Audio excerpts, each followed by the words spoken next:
Okay, that's live now. Lovely. Good evening, everyone, and welcome to the meeting of the Joint Standards Committee. I'm just going to run through some introductory remarks. This is a meeting of the Council which is being held remotely. The meeting is being recorded and streamed via YouTube, where members of the public are able to watch the meeting. The recording will be available on the Council's website following the meeting. Please note that any comments posted on the chat feed of the Council's YouTube page during the recording of this meeting will not be monitored by the Council. All members have been provided with the remote committee guidance note prior to the meeting. Please can these be adhered to during this remote meeting? Points include: all mobile devices should be switched off or set to silent so that the meeting is not interrupted by ringtones. Please switch your profile to mute unless you are speaking. And if you wish to speak, please raise your hand in order that I am aware that you wish to speak. Thank you very much. Now that that is out the way, do we have any apologies for absence? No, Chairman, you've got everyone here tonight. Lovely, that's what we like. And any declarations of interest? No, perfect. And the minutes of the last meeting, I trust we've all had a chance to read through those. We need to take a vote on those. I believe we do. Yep, so if I can just call round. Councillor Headley. No problem, agreed. Councillor Fellows. In favour. Councillor Devlin. Oh, you're on mute. I wasn't here, so I can't vouch for their accuracy, but I have no problem with them. Lovely. Councillor Dear? In favour. Lovely, and I'm in favour as well. So those are carried. Thank you very much. So agenda item 4 is an update on the appointment of independent persons. So just like to say welcome to Robin Bailey and Francis McGee, who are our two new independent persons. And I'm sure you'll look forward to working with us. We look forward to working with you. And if I could just pass over to Paul for an update. Yes, Chairman. I suppose it was just in my mind, really. I was conscious that we were on the interview panel and were fortunate enough to meet Francis and Robin, but whether it was worth, before I do so, I don't think it's worth just Francis and Robin giving a brief overview, really, so that I suppose members of the committee and any of the observers kind of have a bit of background around the two new independent persons. That might just be helpful, actually, if you're happy for them to do that. We don't need a full life story, but just a general overview of the people before us would perhaps be helpful for the members of the committee. No problem. Robin, did you want to go first? Yes, that'll be no problem at all. Yes, my name's Robin Bailey. I've lived in Basildon since 1957, and I'm now retired engineer and looking to try and put something back into the community now. Lovely, thank you. And Francis? Good evening, everyone. Thank you, Councillor. I am a school teacher. I teach in the Ursuline in Ilford. I've lived in Basildon about 4 years. I used to live in Leigh-on-Sea for about 1920. And Norwich is really my hometown. And of course, my football team. I know there's lots of good football teams around here as well. And I, like many others, wanted to just do something, get involved in the local community. I am an usher at the Towngate Theatre, which obviously isn't going on, but that was great fun. I really enjoyed that. And I saw this opportunity. I'd been a governor in schools, and I wanted to do something a bit different. So I thought that this might be interesting, and I'm delighted to be here. So thank you. Thank you very much. Chairman, that's helpful, and obviously welcome to our two new independent persons. As members are aware, for some time we've been working to, I suppose, bring the appointment of independent persons and their terms of office into a appropriate and sustainable position going forward. We were previously in a position of 4 independent persons who had been with us some time and had obviously served us very well, which had been recognised by the committee previously. But there had been with us some time, and I think the Committee on Standards in Public Life echoed the view we were taking around perceptions, and it's important, perceptions of independence, particularly when independent persons are in a position for such a long time. And we're also in a position where all our independent persons' terms of office ended at the same time. So we were in a position of losing all that experience and knowledge in one go and starting afresh. And so we went through a mechanism and some approvals from full council to retain 4 independent persons, but stagger them terms of office. So we went through a selection process, come from, and their terms of office started on the 1st of November. And we council agreed to extend the terms of office of 2 existing independent persons for a final 2-year period, and then they would be we would look to recruit to them, and obviously it then would give us that staggering of 2 independent persons terms of office ending every 2 years. So a good sustainable position going forward. The members, and I did update the Joint Standards Committee last time we were in, I was tasked with recommending 2 of the existing independent persons to continue to serve in office in consultation with yourself as chairman. And as I mentioned at the last Joint Standards Committee, we'd recommended Peter Beasley and Ben Horn continue to serve for that period. And the primary basis for that was that they had served less than the other 2 independent persons, and therefore it felt appropriate that we continue with those that had served less, particularly on the basis that we were changing because of potential perceptions of independence. We did recommend to full council the reappointment of Ben and Peter for a further and final 2-year period, but you know, can't say too much in terms, but that wasn't approved. We were therefore left in a position where we just have the 2 new independent persons at present. I have obviously communicated that to them and spoke to the other 2 independent persons who we had indicated wouldn't continue, John Quinlan and John Petherick, and both Johns have indicated that they would be willing and delighted to continue as independent persons, and their appointment will be recommended to the full council meeting next week on the 10th of December, and that report has been published today.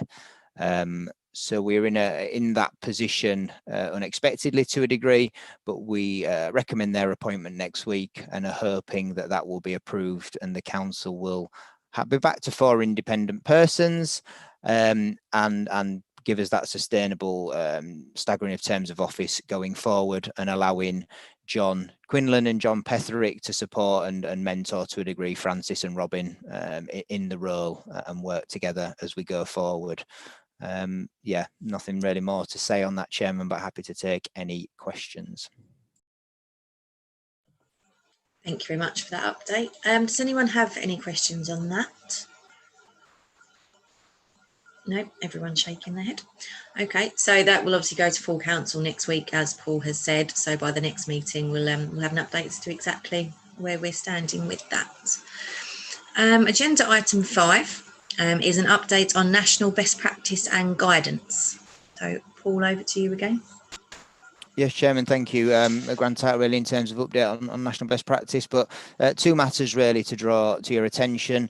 The committee will recall the report from the Committee on Standards in Public Life, which we've looked at, and we addressed the areas of best practice that had been put forward in that report, and we were very proactive in doing that and made a number of changes to our code of conduct. So we amended that member code of conduct and also made a number of changes to procedures to address those areas of best practice that we weren't already addressing. I think it's fair to say we had many of them in hand already, but it was useful to learn from them and tidy up. And the Committee on Standards in Public Life have now formally followed up and written to all local authorities to ask, what did you do in response to our report and the areas of best practice? And that's always nice when you have dealt with the matters as we have done. So we have written back and obviously demonstrated a very positive response to them, setting out the areas where we have changed and adapted, perhaps more difficult for those authorities that didn't necessarily pick up on and deal with that. But just to make you aware that the committee has done that, and obviously we're keen to ensure that it was addressed. And obviously thank you to the work of the Joint Standards Committee, that we were in a very positive position. The other issue to update you on is with regards to the code of conduct. And if I can just share my screen with you, can everyone see that?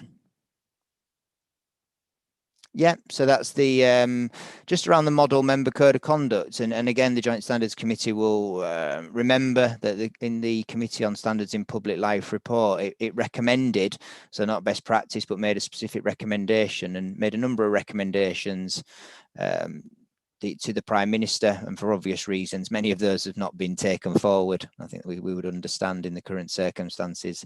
It's not the top of the priority list. But one of the key ones in there was the reintroduction of a model member code of conduct. And there was a consultation undertaken on the draft code of conduct that had been produced by the LGA, the Local Government Association.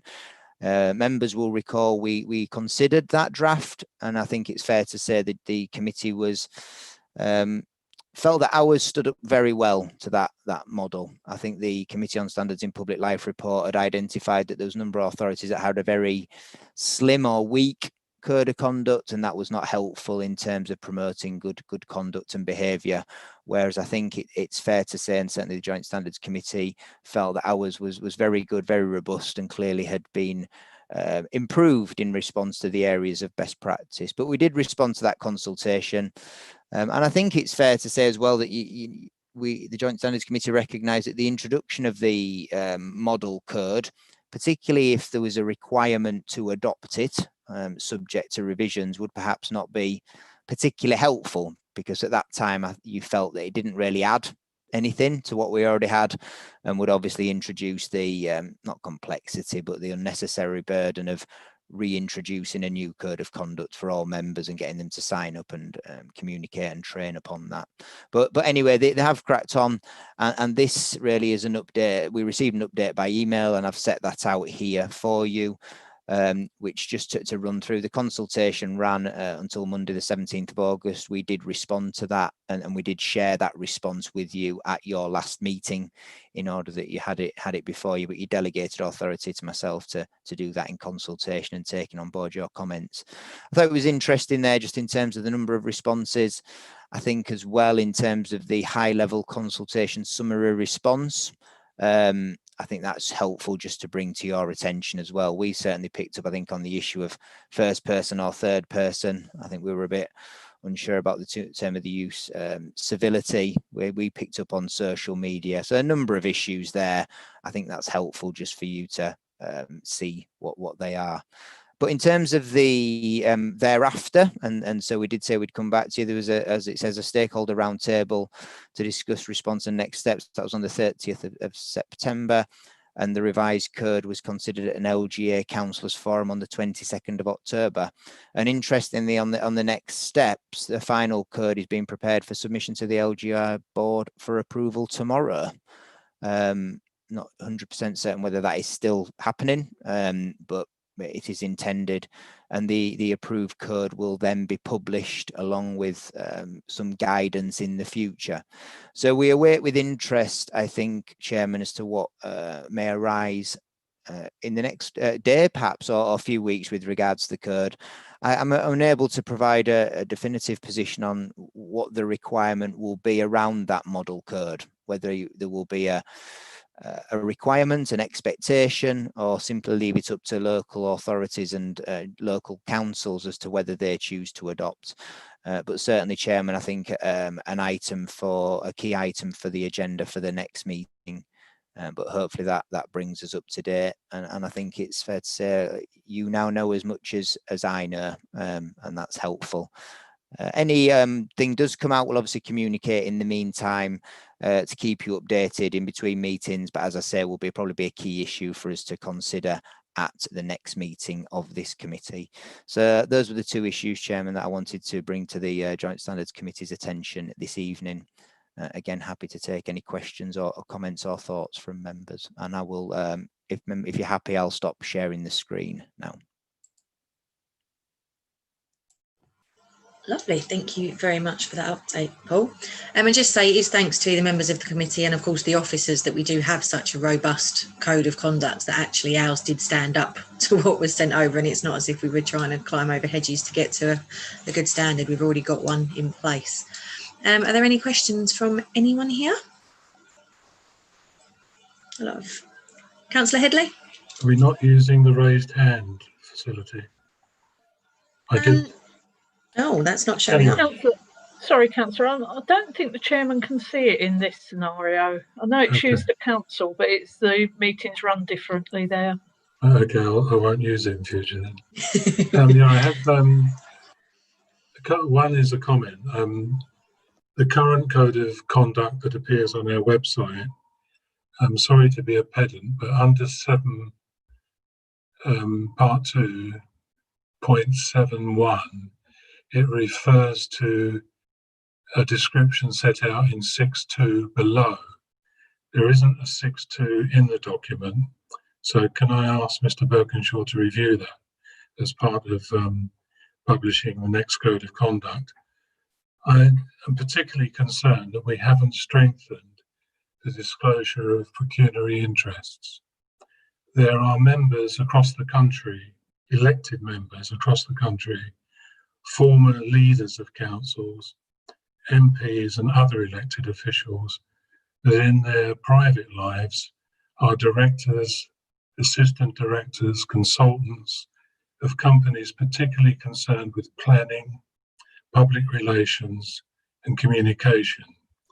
And I think far too often those elected members do not record those on their disclosure of interests. And particularly at a time when you have so much controversy over local plans, I think it's absolutely essential that elected members are absolutely honest and transparent about their pecuniary interests as part of their employment. Do you want me to respond, Chairman? I mean, firstly, thank you to Councillor Headley for and I commend picking that up. I'll certainly address that immediately and obviously make the necessary amendments, have the authority to amend anomalies, etc. So we'll be able to deal with that very promptly. But thank you for bringing that to our attention. I think the issue on disclosable pecuniary interest, I think it's kind of the comment really around the categories of interest are defined within the relevant regulations, and so Councillor Headley was making necessarily about we need to change them. I think it was more the issue of adherence with the requirement to declare pecuniary interests within those categories that are set out in the legislation, our code of conduct. I think that in response really provided the complaints procedure obviously exists in order to deal with such matters where people feel they are not being done, and the issue as well, particular issue around the Localism Act and the issues around the sanctions and the lack of teeth, which I think is well believed by many for obvious reasons due to that. But the failure to disclose disclosable pecuniary interest is a criminal offence as well. So there are mechanisms in which to deal with those matters if they are brought to the relevant attention through those processes. I think there is, I would just probably say, and I do apologise because I keep saying this and resources and demands are just not allowing us to do it, but I keep saying I think the next phase for this committee is to develop a more proactive approach to issues, and I think that probably refers to as an area that would fit into that category. So actually making sure proactively that all members are aware, understand and promoting the requirement to do such things. I think there is some work we could do on that matter and many other matters with regards to it in terms of a proactive approach. But as I say, the main mechanisms are the complaints process that exists to enable any complaints or feelings of non-adherence to be addressed. Thank you, Paul. Does that answer your questions, Councillor Headley? It wasn't so much a question as a yeah. comment on the non-disclosure of pecuniary interests. Thank you. Thank you very much. Any further comments or questions from anybody? No? Okay. So if we move on to agenda item 6, Standards Matter 2, Committee on Standards in Public Life Review. Oh, you're on mute, Paul. Sorry, yeah, with your indulgence, it might just be worth me sharing screen again, if I may. I think firstly, I would just draw your attention because the questions in the enclosure talk about the 7 principles of public life, and obviously those are set out within our member code of conduct, and we have a couple of additional principles. Let me just try and make this a little bigger on my screen. But in essence, those are them. So I thought firstly it was probably useful just to remind you of, sorry, making you all a bit dizzy doing that. But anyway, there they are, in and out. Apologies if that made anyone feel a bit queasy. But those are them: selflessness, integrity, objectivity, accountability, openness, honesty, and leadership. So I just thought it was worth reminding of those points. If I may as well, it might just be beneficial for me to kind of share, if it comes up, into the agenda. Has that come up? Yeah. So the as in the previous consultation, we did draw your attention to this last time and shared the terms of reference, I think, or I certainly presented them again on screen at the last meeting of the Joint Standards Committee. And then the terms of reference of further work being undertaken by the Committee on Standards in Public Life is set out in this report. I think we show them in the last appendix. Do are they in there, Julie? Sorry, I thought those were in there, but let me just take us to them.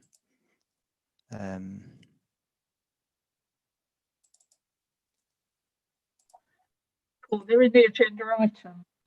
Sorry, they are, yes. So I didn't see them, but I just pulled them up as well. So they are but that's all we've got really in terms of the broad overview of the review. And thank you, Julie.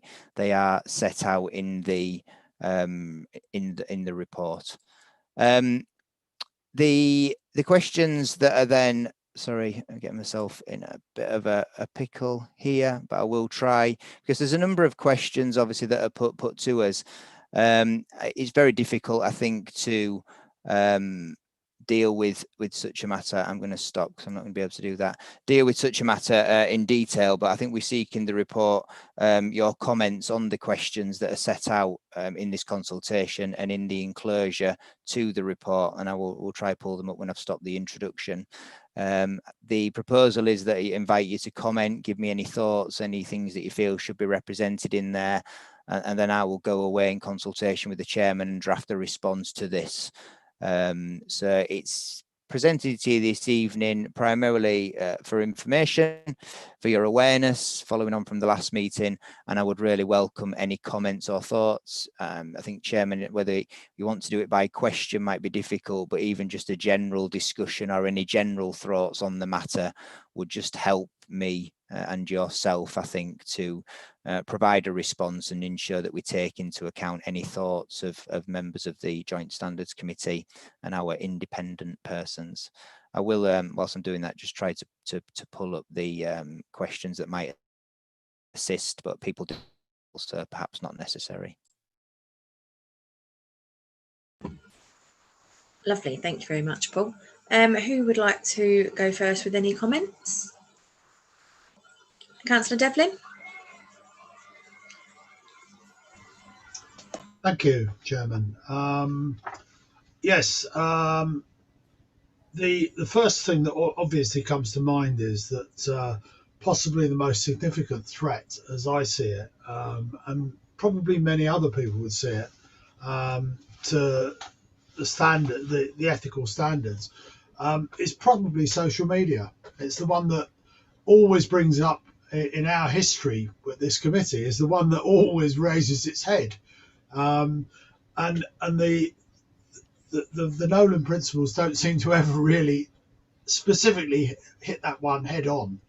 They probably skirt around it, but they don't actually raise it in any way. And I think that's something that needs to be done, because I think a lot of people who are subject to those standards don't actually appreciate that it translates across into social media.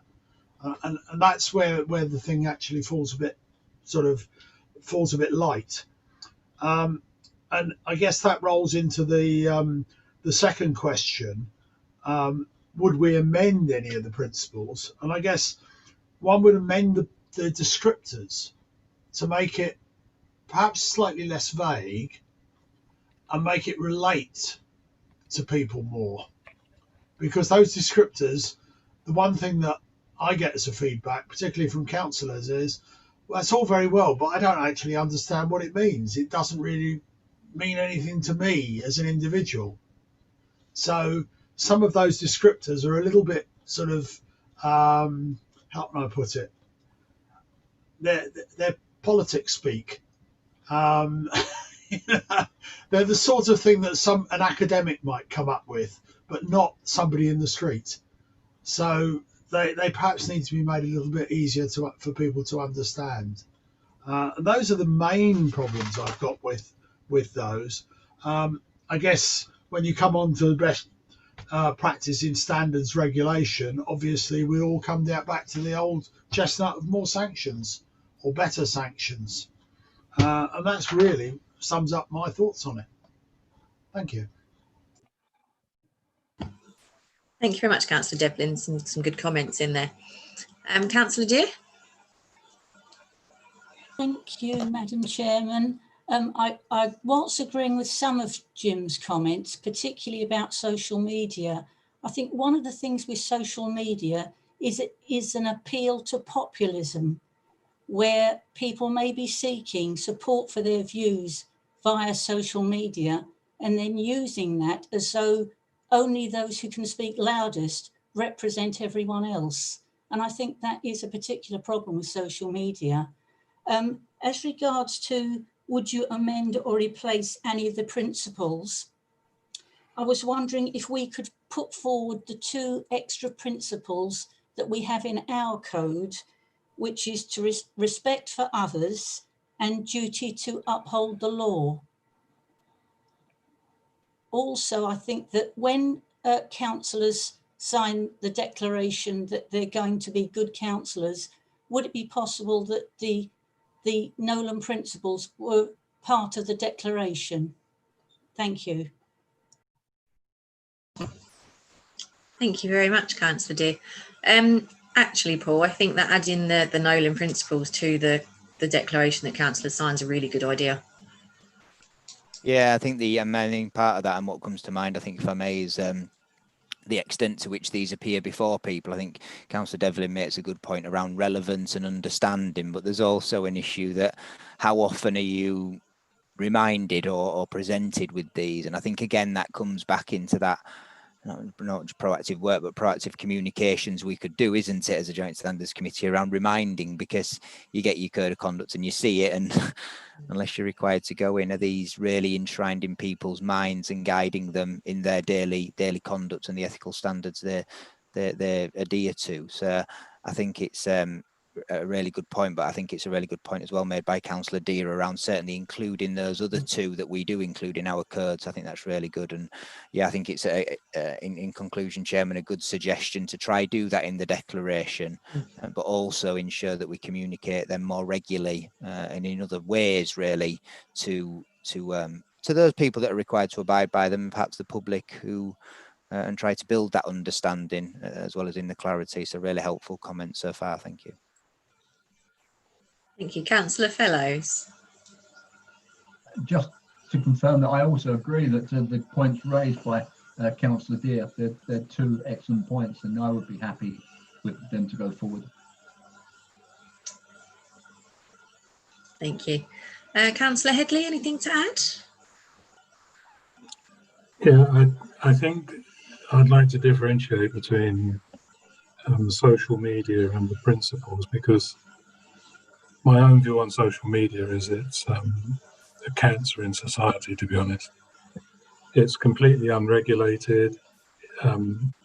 People often use a third party to comment, particularly councillors. There's no comeback, there's no control, there's no known principles that apply to social media. Things are taken, I think the sadness in this present crisis has highlighted it. There's a section of the community that are willing to believe facts as explained on social media that bear no reality and truth or fact. And I think it's worse in America. I think at some point legislation will have to come forward to control social media. So I have a particular thing about social media, but if you refer to page 10 of the report, the second paragraph, or the paragraph immediately after the 5 points, the principles are not a general moral code, but a set of ethical responsibilities. And I think most people find morality and ethics almost interchangeable. And I'm not a particularly scholarly type of person, but my understanding is that one has a Greek root and one has a Latin root, and they're not interchangeable. And I think we do benefit as counsellors from quite a lot of expert training on all sorts of things. And I think new counsellors in particular should be required to go through the Nolan principles with someone who genuinely understands what the principles are trying to aim at. And particularly this question of ethics and morality, because my morality might be completely different from another person's. It doesn't mean either of us are wrong, but our interpretation of a principle. And I come back to what I said earlier about declarations of interest. Some count.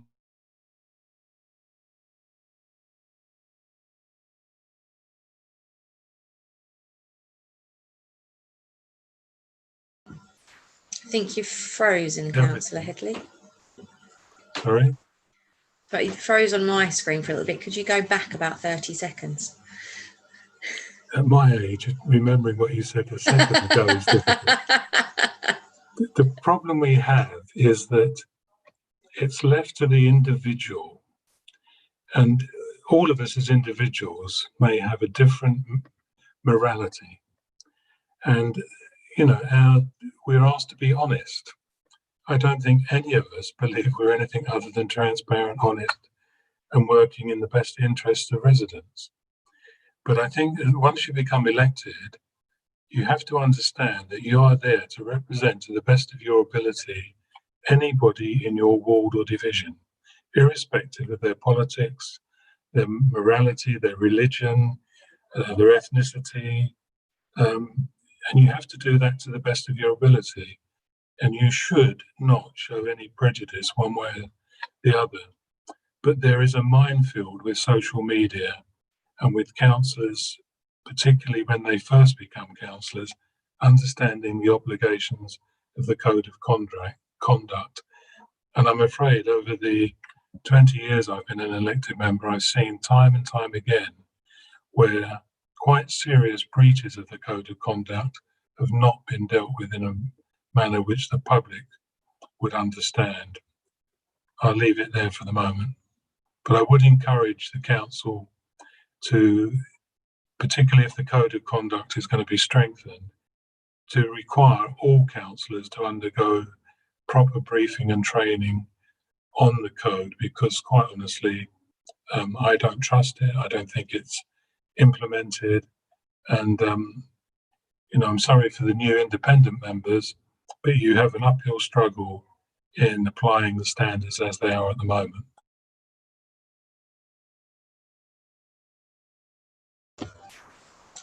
Thank you, Councillor Headley. Mr. McGee.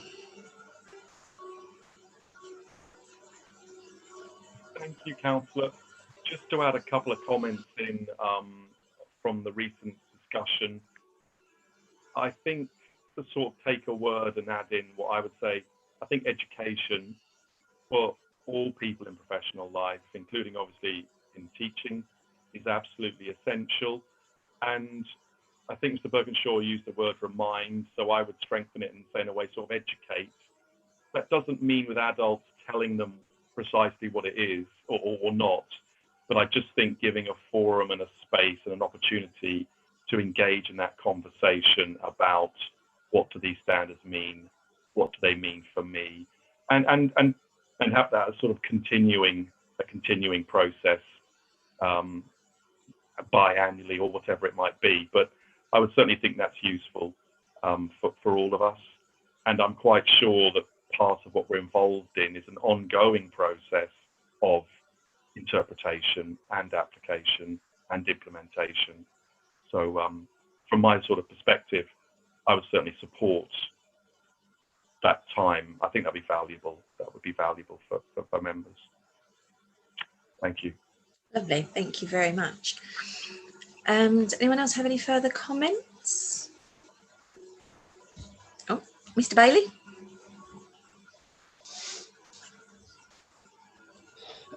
Yes, just on Councillor Headley's point about descriptors, I would totally agree with him. I've been reading lots of documents in the last few weeks, and I've had to question what I'm reading and how to interpret some of the wording of it. So I think education and descriptions are going to be invaluable, particularly when somebody like ourselves, Francis and myself, are coming in, trying to understand what you really mean by these words that we may have been using all our lives, but we may have interpreted them differently to what you want them to be in the code of conduct. So I hope that helps. Thank you very much. Been some good comments from councillors and members. Councillor Headley, give me 2 seconds because I want to add in my 2p's worth first. I definitely agree that one of the biggest problems that we have in our code of conduct is, as Councillor Devlin was saying, is the sanctions. It's all well and good having these sort of things in place. However, if you can't sanction people to the best of our ability, sometimes you end up looking like a little bit of a laughing stock. And I think that is something that the standards in public life need to look at, to bring that in to sort of a higher level as to where we're at now, just to get our teeth into it a little bit more. Councillor Headley, just want to follow up.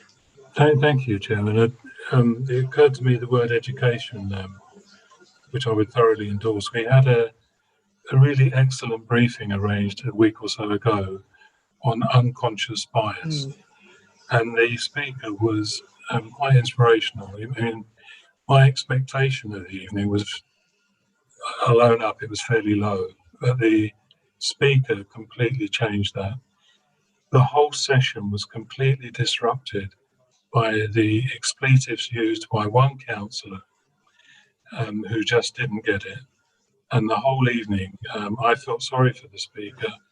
And I think that is another sort of indication of why the public, in my estimation, become so disenchanted with politics generally.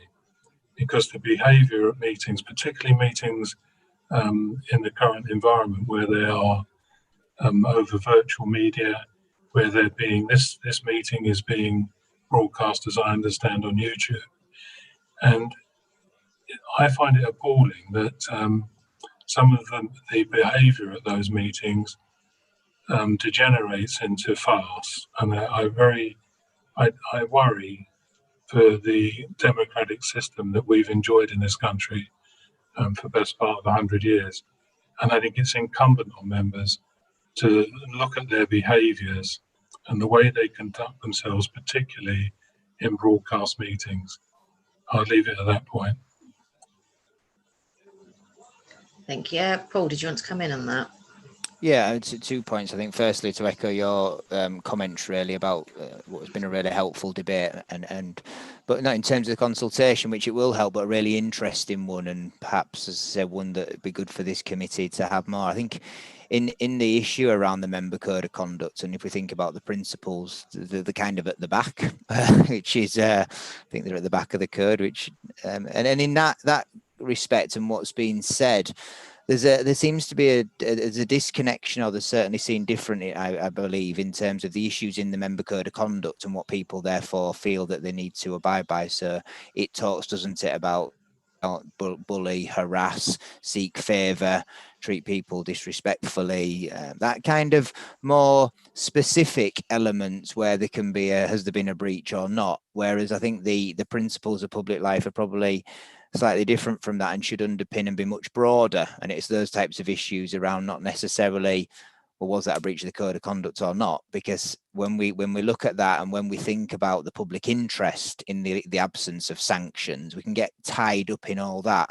Whereas actually this is just about people in a better way, I think, in terms of upholding them ethical standards. And I think I think they've probably, if we're honest, got lost a little, certainly the principles, and we've kind of a focus been a little more around, and even perhaps the training on the code of conduct has been a bit more around, well, the code of conduct says you shouldn't bully, and shouldn't harass, and you shouldn't seek favour, and you shouldn't disclose confidential information, and that kind of very specific, and you should declare interests, and perhaps people taking in what they shouldn't do, yet the principles, that much broader issue around ethical conduct and the ethical standards and the education around what that might look like and what might be good, which Francis helpfully draws our attention to, I think is a really interesting point that emerges. And I think I believe, and I think it's kind of echoed to a degree, that we've lost sight, but they're not integral to what we're talking about when we do talk about the work of this committee and what code of conduct and what good conduct looks like. So it was just that reflection, and there's a number of points which will come in further reflection, and I think it'll be interesting for us to further this debate and this type of debate for the committee. But yeah, just thank you to everybody for what I think has been an interesting debate and some helpful comments. Happy obviously to take any more, but the action, if the committee is happy, that I'll go away and seek to draft a response to that in consultation with yourself, reflecting what has been said, because I don't think there's necessarily been any disagreement amongst people this evening. They've all been helpful comments. We'll share that and report it back formally back to the next meeting of this committee, in order that it can be formally noted on the record in terms of the response. And another interesting review and relevant review by the Committee on Standards in Public Life that we'll continue to keep you up to date on, and which I think will hopefully guide and drive some of our work. But I think the debate has certainly raised a number of issues for myself that I'd like to think about, and perhaps different areas of focus. So thank you. Thank you, Paul. Does anyone have any further comments to make on this item? Right. Okay, lovely. I think, Paul, you've got your comments there, so we're all good for that one now. And I've lost my piece of paper. Bear with me. Okay, so agenda item 7 is an update on standard complaints. So, Julie, that is over to you.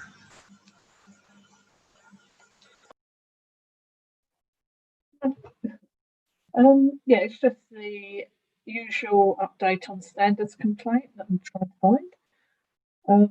You can see that in the period since the last update, if there's been 3 complaints where Paul has discussed them with the independent person, decided that no further action should be taken. Those cases are all concluded now. I do believe there's another complaint that's been received since the agenda was published, so that's now in the initial stages, and Paul is just beginning to look at that one and start the process. If there's any questions. Paul? Yeah, I can just advise, Chair, there has been another complaint recently received. That is with regards to a parish council matter. So obviously that's something we report on. Just receiving it's out for representations from the councillors against whom the complaint is made, and obviously we will keep you up to date on those. We don't go into details around the complaint, but I think it was just thank you to Robin, who assisted on the final complaint there, 2020-08, and it wasn't necessarily the easiest one to start with, but just thanks to him. And going forward, just to advise the committee, certainly on the complaint we've just received, we'll look to that'll be dealt with by one of the existing independent persons, subject to appointment on the 10th of December, alongside one of the new independent persons as well. So there'll kind of be the input of a couple of independent persons on them, just to assist and guide in that regard. And probably just on that complaint, that will be dealt with by Paula Harvey, the Deputy Monitoring Officer. It's a matter upon which I am conflicted out in terms of the Monitoring Officer protocol, having been involved in the matter previously. So just to draw your attention, that will be dealt with by the Deputy Monitoring Officer. Lovely, thank you very much. And I believe that draws our meeting to a close. So thank you very much, everyone, for your time this evening. Been some very helpful comments. And our next meeting, I actually don't have in front of me. Julie, could you confirm when that is, please? 24th of February, I believe. Thank you. Just bear with me a second. Yes, 24th of February. Lovely. So in that case, I will say Merry Christmas and have a lovely New Year to everyone. And fingers crossed, 2021 is better than 2020. We can but hope. Yeah. Lovely. On Thank that you note, very Chairman, much. thank you.